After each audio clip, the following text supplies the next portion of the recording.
So, welcome to another edition of the Influence Global podcast. And I'm super excited to have a very smiley, enthusiastic guest. Not to say that I don't have those on my show, but Bonnie Bruderer, who's the CEO of Binge Networks, is definitely one of those. Bonnie, lovely to see you. Where are you? Where's home for you? So I am in St. Petersburg, Florida. Lovely part of the world. I've never been to Florida, but I've everybody tells me it's the Sunshine State. Yeah, this is the best city in Florida. Most people don't know about it, but it is definitely the best. Yeah, yeah. Now, I'm keen to hear about your career, and I know you're going to tell me a little bit about that in a second. But we're going to talk a little bit about streaming platforms. And when we think about streaming platforms, we so often think about it just for TV, more than anything else, don't we, a lot of the time? And one of the things that you want to share with me today is there are multiple other opportunities that people could be really monetizing more of their content by doing this. So that's going to be really, really exciting to talk about. But anyway, before we do that, take me back before you started Binge. Tell me a bit about your career. It's never like a direct path. So I went directly into sales when I was younger, like straight out of college. I got my bachelor's in journalism, and then I went into the internet industry because it had just sort of come on the scene in the early, I guess, late 90s. And so I took a job with a company called City Search. It was very cutting edge at the time. They were building these city guides online. I was out there selling to like gas stations and florists websites, which nobody, they're like, I'm in the yellow pages. Why would I need a website? And hence, obviously today that's an obvious question and things changed. And so when I started with that company, we had two markets. When I left, there were 79. I went Wow. to another global registration company, did that for a little bit. I went to NBC Internet and sold advertising to big agencies on the internet. And back then, that consisted of like a website with we had a Africam, and they had there was just like a camera in the middle of the African safari, and we would sell all this advertising around it in case someone came to the watering hole. That was very exciting. And then I went to a company called Active Networks, which does race registration. Again, very small company at the time. It's still around today. They do pretty much every registration from your child's swim lessons all the way up through Ironman and everything in between. And so really cut my teeth there. And then I made a transition and I followed my passion and I went to work for Tony Robbins, who I loved and went to all of his seminars. And I worked for his company. I was involved for about 10 years. I toured on the road for 6 of those years and Wow. That was lived all amazing. over the world. It was amazing. It was incredible. And then took a job for sort of an up and comer at that time in the same industry named Christopher Howard. I ran his training organization for a couple of years, their events in North America. And then started my own consulting. I worked with Harvey McKay, very famous, like Swim with the Sharks, Alex Mendozian, a famous marketer, and just sort of learned like all aspects of the business. And then I had a very strong background in coaching from my Tony days. I had 10 different certifications in life coaching and training and hypnotherapy. And so I decided to go back to school to Columbia University and get a proper like I don't know what you call it certification. And so I finished their program in executive coaching, and I was working in-house on Wall Street coaching brokers, which was cuckoo. And I I'd thought, love yeah, to have that been was a fly on the wall there, I have to say. yeah, it was so fun. I would just lean back and they would come in every half an hour. I'm like, this is such gossip, but I was doing my job and helping them and so forth. So anyway, I decided that I was going to start a TV show. I'd always like Oprah was my idol. I always wanted a TV show. And so I thought, you know what, I'll start a TV show, interviewing different experts and then use that as a marketing tool for my coaching. Well, unbeknownst to me, like 600,000 other people have that dream and move to New York every year to do. But I didn't let that stop me and I did it. And then the minute we started doing TV, our pilot went to a cable network and then 3 different cable networks. I completely forgot about coaching and the goal. And I just went hellbent into television. And the first couple of years, our show had produced 700 segments, 8 spin-off TV shows, and a film. And Amazing. That's fantastic. so Yeah, I didn't sleep much during those years, but one thing we were great at was getting distribution with different streaming companies. If you think back then, this whole streaming world was coming onto the scene. Everyone knew who Netflix was, but this Roku, who's now the behemoth, was sort of coming onto the scene, and Tubi and all these other platforms. And so we were really great at going to the markets and getting distribution for all of our content. And so I thought, after years of producing, I'm like, this is a lot of work, a lot of stress. Like one snowstorm could just waylay your whole production schedule. And it was New York. So we decided to launch our own platform and create our own network and offer distribution as a service. And so that's what we did. We launched with 84 channels. We went back to all of our clients that had been on the show and say, like, how would you like a channel on our platform? And back then it was like $97 a month. And they were like, sure. And so we were sort of like a YouTube-esque sort of opportunity. And then over the years that evolved tremendously and our content got much better. And we started working with big film agencies and really up-leveled the content tremendously. And then, now we're on point with like a Netflix or Amazon Prime where you can find all kinds of thousands of films and shows and documentaries and children's programming. And a lot of that was credited to Allison Jernigan, our chief content officer, who was with Cinemark, which is a big film, like movie theater company here in the US. I'm not sure if they're global, but US based. And obviously during COVID, that wasn't working out so great. So she took, an early package and came and worked for us and really concentrated on getting amazing world-class content. So that's where we are today. We own and operate our own streaming platform. We are very different in that we give back a piece of each transaction to our content partners. And that's really our disrupting the industry where, Netflix, Amazon Prime, they don't do that. So we're really making a mark in the industry to be that go-to. Like if you're a filmmaker or a video podcaster or someone that has great content, you can come to us and we will get it. We'll help you make money on it right away. Yeah, amazing. I mean, obviously, I'm a podcast host, and one of the things Yeah. I've seen explode is video content, and we've Yeah. seen that with YouTube and others. In fact, I remember going to the podcast show last year, saying how much YouTube was saying how many more people now watch podcasts in their own living room. Yeah. And that too has become, quite fascinating. I mean, the Diary of a CEO I saw the other day has just hit 10 million, 10 million subscribers. I thought, blimey, I've got a long way to go.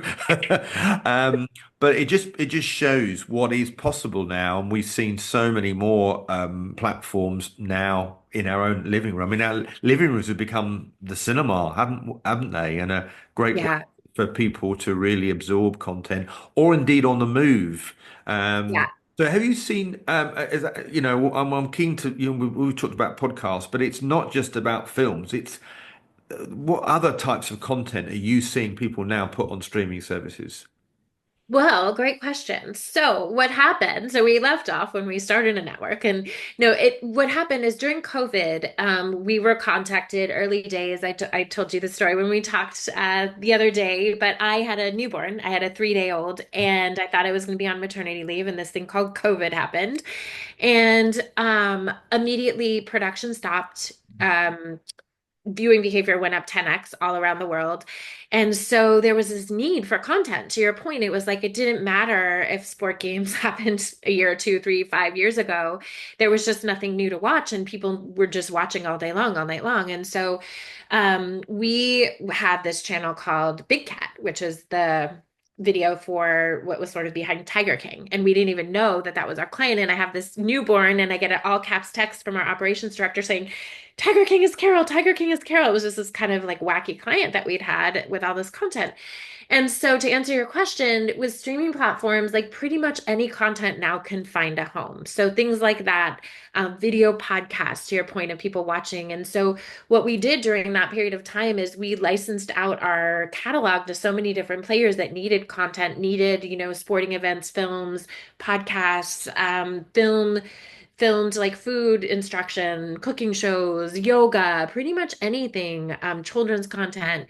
And we started a whole licensing division, and that's really what our core like 50% of our efforts are focused on that today, where we license out, we work with 150 different platforms from Netflix to Hulu to Tubi, Amazon Prime, and we license out all of our content to help the creator, be it a podcast creator or a YouTuber that has good quality content, make money on these streaming platforms that have cultivated hundreds of millions of subscribers in some Mm. cases. Like you talked about 10 million subscribers. Well, imagine some of these platforms have like upwards of 100 million or 300 million subscribers. And so, what's great about these audiences is they're not the same social people. They're not, like I now listen to your podcast. I'll follow you on Facebook, LinkedIn, all these places, but the TV viewing audience tends to be different and they don't necessarily cross. Whereas I might follow you four places and get little different tidbits each place. These are tend to be unique audiences. So the Amazon Prime person is different than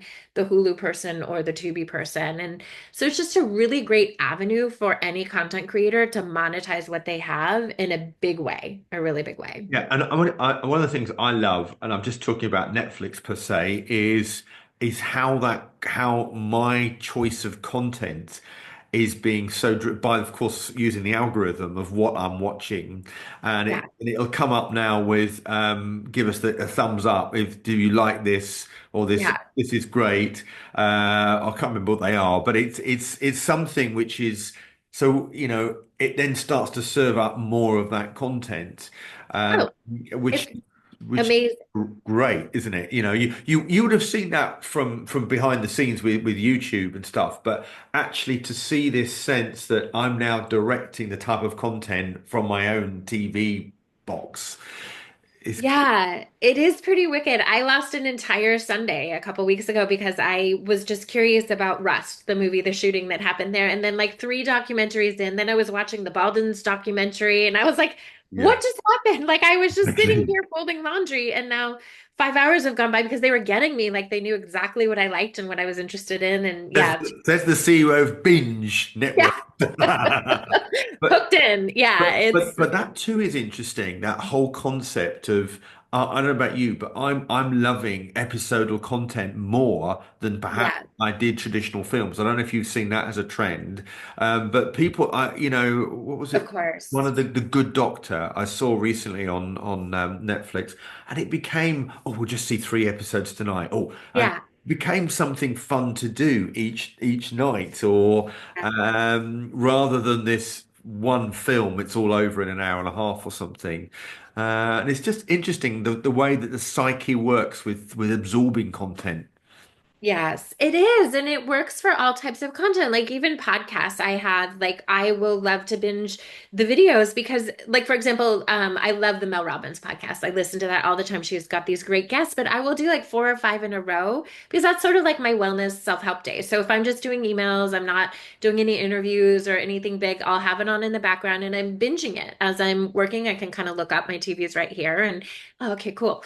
So yeah, it is kind of nice to have that control versus like it is actually frustrating now these days when you're watching something and then they're like next episode Wednesday at 8 p.m. I'm like, what?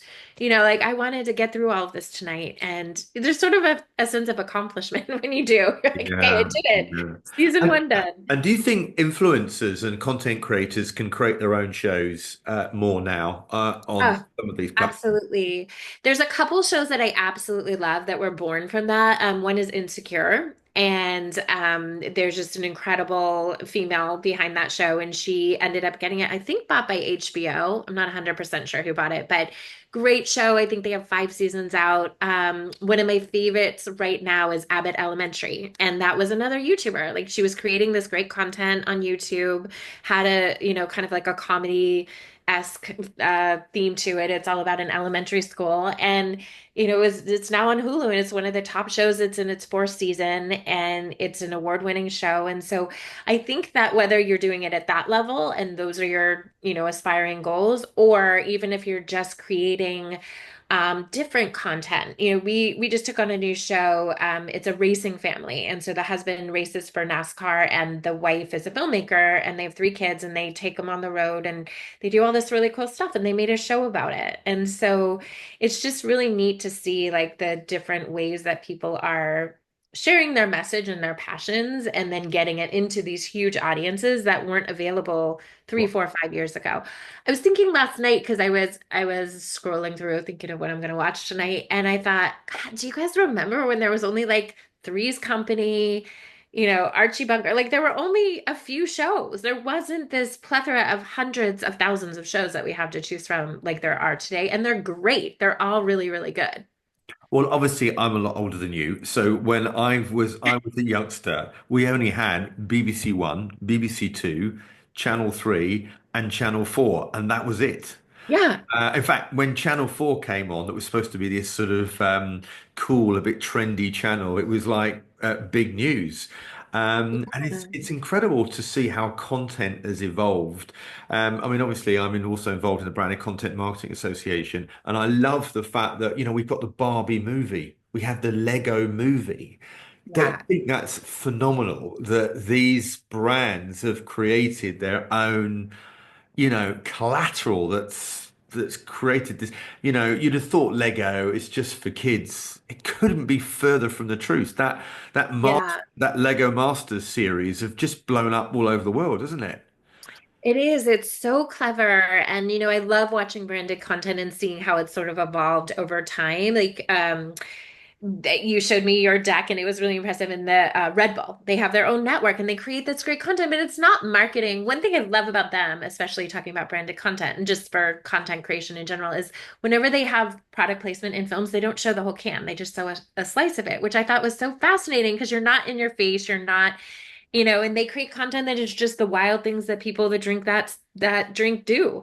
Yeah. And yeah, and the Barbie movie, I mean, it's so clever, but it was so good. Like the message was so incredible, the production was so great. So it's very interesting to see that whole industry evolve And then and grow. the spin-offs as well, Bonnie, so the merch can be huge. Yeah, You've got this huge fan base that can follow. Because once you're on these streaming platforms and people get connected to it, they're in the same way they can with the pod, they're bought into it. They want pretty much everything from you. And when that last episode comes on, it's like, oh, what we're gonna do now?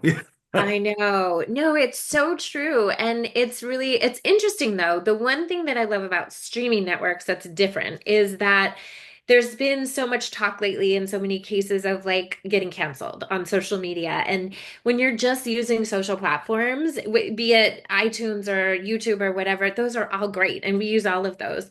But when you're focused on that one thing, it's like something could happen. We've all seen like really big stars just get canceled. Or I just watched a documentary on Netflix about that. It was like a family and they were canceled. And so it's, whereas streaming is a little bit more like it's a totally different echelon. And I still think you should do both, but you should hedge your bets and make sure that you're tackling all opportunities to make money because it is, it's a limited time. We don't know what's coming next or with AI or how production will change. And so, I think everybody should be as many places as possible. That's our whole mission is like, let's get you everywhere and including streaming because it's a multi-billion-dollar industry. I want you as my agent right now. Oh, done. I will do it. Oh God, dear, I love it. I love it. I mean, so you just touched on AI a second ago there. What's the future, do you think, around the sort of streaming industry? Where's it going to go next, in your thoughts? Oh my gosh. So funny you're asking this. I stayed up last night and watched a interview between Oprah and the AI guy. I forgot his name, but like the head guy that made it, I guess, for lack of a better way to explain it. But he, just it's like honestly, I don't know. And if anyone says they know, they don't because it's tricky. I feel like there's always going to be a market for television. There's always going to be a family sitting around watching your shows, and there's things that definitely work. Like sitcoms, comedies, like there's always going to be a need for that and great films. I've seen things like people make a lot of document. I had a call the other day with someone that can make like hundreds of documentaries within a day kind of thing. And I'm like, I don't know though. It's beautiful and it's great, but like how many of those can I watch? You kind of what I love the most about the binge watching is that you feel like you're friends or connect. I hope I'm not a weirdo, but like you feel like you're kind of connecting with these people. Like when I watch Grey's Anatomy, binge 5 or 6 of those, I really think I could diagnose some of my friends with things. And Really? so like you kind of take on this role and I don't know. I feel like you kind of sense when AI is involved. It's a little, you still kind of know that there's something a little not real about this. And so I think it will improve certain things. I think it will, like the things that you're talking about, like the suggested content and recommended content, those things will improve even more. And they'll know, like, oh, you had peanut butter for breakfast. Here, try this kind of recipe movie about peanut butter bars or whatever. But the big answer is like we don't know. And so I think TV is here to stay. It's always growing and evolving and changing and things will change and grow and probably, probably for the better in some ways and probably not for others but it does allow sort of equal playing fields. Like one thing that I am seeing in the industry that I am loving is things that were cost prohibitive before. Like we would take on a great series and to do TV, you need caption files. You need they're called SRT files and they're kind of expensive, especially if you have a podcast, because that's 60 minutes and, it gets pricey. And now with AI, they can do them like in minutes and it's close to free. So things like that I'm liking that I'm seeing in the industry that sort of levels that playing field. You don't need, a $5 million budget to produce a show. Um, Absolutely. That's a really yeah. important point. I met somebody at the photography and video show that was a filmmaker that specialized on iPhone movies. And Yeah. it really fascinated me to see the quality of the content that he was making. And I think sometimes, if we can use better tools to reduce production costs, but not creativity. That for me is the golden egg. As long as we don't have blandness everywhere or everybody looks the same when it comes to the end result. We want out of the box stuff. That's why I love this. Some of the ads I see, what's it, CGI, when they're like, what do we have the other day? I think Maybelline. It was looking like it was producing a on a tube in the underground. It looked like it had Okay. an eyebrow over the top of it. Or Nike did tube trains in the form of Nike shoes, and Okay. it's just like blows your butt because it's so unusual to what you're seeing. Yeah. Yeah, it is. And it's great. And like I've had a similar experience. I checked into a hotel, actually two hotels recently, and I noticed something like that's interesting because I'd never seen it before. And now within like a month period, I've seen it twice. But where there's like a video screen either behind, you're waiting in line forever, and then they have this like entertaining video and it's taking you on all these landscapes. And I'm like, that's brilliant.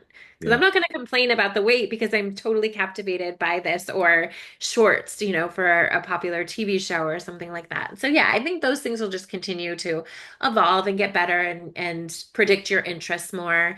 We do a lot of deals with companies for this is just another one of our services, companies that are looking for video training for AI. So because we have this large catalog, we were able to strike a lot of deals. They don't ever air anywhere, but they're training the machines to be predictive and they need millions and millions of segments of shows to do that and do it properly. So that's, just another way we've generated money for our content partners. And yeah, so we'll see. It's a big fat we'll see. Great. Well, look, it's absolutely lovely having a chat with you today, and it's clear you're doing some great work. And I love your enthusiasm for the craft. And Thank how can you. people find out more about you, Bonnie? Sure. So if you go to bingenetworks.tv, you can view our network. You can do a 7-day free trial. If you have content and you're interested in distribution, you can go to bingedistribution.com and we would like to offer a complimentary consultation to everyone listening and just talk about what you've got and how the industry could work and how we might be able to help. Amazing. Thank you so much for joining us on the Influence Global podcast. Thank you. Bye, guys.